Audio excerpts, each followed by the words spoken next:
ഈ റെയ്ഡ് BJPയും കോൺഗ്രസും ചേർന്നിട്ടുള്ള ഒരു സംയുക്ത ഓപ്പറേഷൻ്റെ തുടക്കമാണ്. കാരണം രാഹുൽ ഗാന്ധി കേരളത്തിൽ തെരഞ്ഞെടുപ്പ് പ്രചരണത്തിന് വന്നപ്പോൾ അദ്ദേഹം പരസ്യമായി ചോദിച്ച ചോദ്യമുണ്ട്, എന്താണ് പിണറായി അറസ്റ്റ് ചെയ്യാത്തത്? അപ്പോൾ ബംഗാളിലും ത്രിപുരയിലും CPMനെ തകർക്കാനുള്ള പദ്ധതി സംഘപരിവാരം ആസൂത്രണം ചെയ്ത് നടപ്പാക്കിയതാണ്. അതിൻ്റെ തുടർച്ചയായി നരേന്ദ്രമോദി തന്നെ പ്രഖ്യാപിച്ചിട്ടുണ്ട്, സാംസ്കാരിക മാർക്സിസത്തെ ഉന്മൂലനം ചെയ്യണം. അപ്പോൾ തെരഞ്ഞെടുപ്പ് പരാജയത്തെ തുടർന്ന് CPMനെയും ഇടതുപക്ഷത്തെയും തകർക്കാനുള്ള കൃത്യമായിട്ടുള്ള ആസൂത്രണമാണ് നടന്നിട്ടുള്ളത്.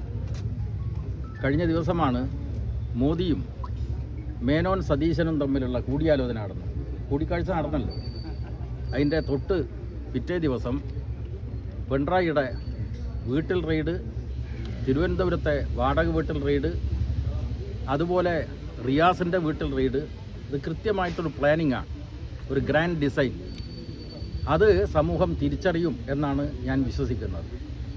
ഇവിടെ എക്സാലോജിക് കേസുമായി ബന്ധപ്പെട്ടുകൊണ്ട് ഡൽഹി ഹൈക്കോടതിയിൽ ഒരു കേസ് നിൽക്കുന്നുണ്ട്.